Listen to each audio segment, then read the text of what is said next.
Have you noticed how every few years there's a new miracle oil? First it's olive oil, then it's coconut, suddenly ghee's back, then boom, some oils are called toxic. So what's really going on? So the truth is, many oils that were once marketed as heart healthy, especially seed and vegetable oils, are now being blamed for inflammation, weight gain, and even brain fog. Why the flip? Turns out it's not just what the oil is, it's how it's made, stored, and especially how it's cooked. When exposed to high heat, many oils break down into harmful compounds. That's where things are dangerous. So today, let's break it down. Oils can fall into three big categories. So one, oil that love heat. Second, which tolerate medium heat. And the third, should not be in the kitchen.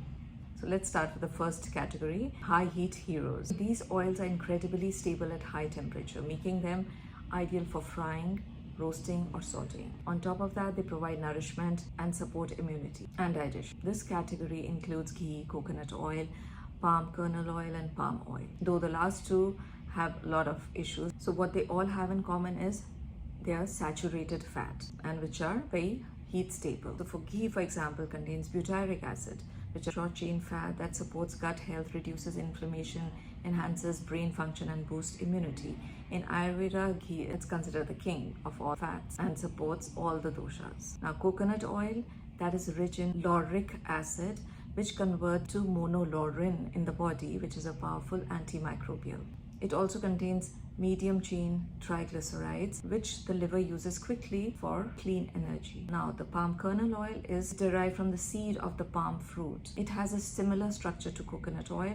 It's extremely heat stable and high in saturated fat, but it's not commonly used in home cooking.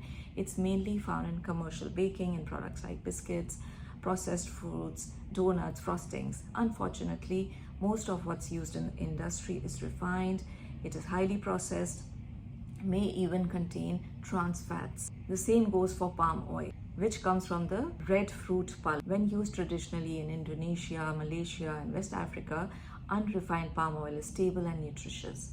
But the industrial version found in instant noodles, cookies, and processed foods, they are stripped of the antioxidants and they are linked to both health and environmental concerns. So yes, the palm oils do handle heat beautifully, but the quality matters. Always avoid the industrial versions. Now coming to the second category, the moderate heat champions. They are versatile oils that are great for medium heat cooking and daily use. These include mustard oil, sesame oil, avocado, and olive oil. These oils have monounsaturated fats, especially oleic acid, which is known to reduce inflammation and support heart health. Now, mustard oil sometimes gets a bad rep for containing erucic acid, but traditional Indian use has shown no harm in humans. When you temper it properly, that is heating it until it smokes before cooking, it neutralizes any harsh compounds as well as enhances flavor.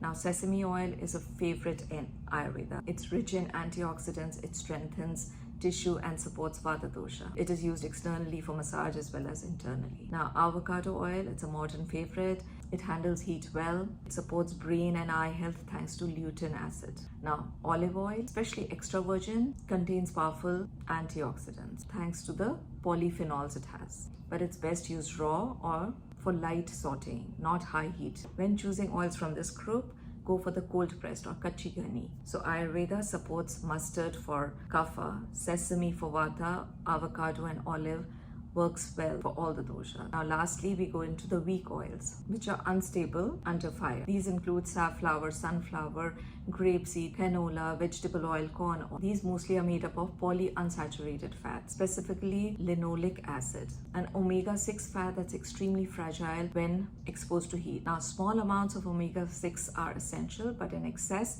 it can cause a lot of inflammation in the body, unless it's balanced with omega-3s. Take flaxseed oil. It's healthy, but only when raw. It's rich in ALA, a form of omega-3, but it can oxidize quickly. Grapeseed oil, once trendy, marketed for heart health, weight loss, but it's actually very high in omega-6 and breaks down easily when heated, forming harmful byproducts. When the oils in this group are heated, they oxidize, creating free radicals, aldehydes, acrolein, which can damage gut, liver, heart, and even DNA. And that's not all. Many of these oils, they are extracted using chemical solvents like hexane and may contain trans fats or come from genetically modified crops, especially canola and soybean. And from an Ayurvedic perspective, these oils were never traditionally used. They're devoid of prana and aggravating all the doshas. So here are some practical tips. Don't reuse oils after heating. They become toxic. Store in cool, dark places. Light and heat can degrade them. Rotate oils with the season and according to your dosha.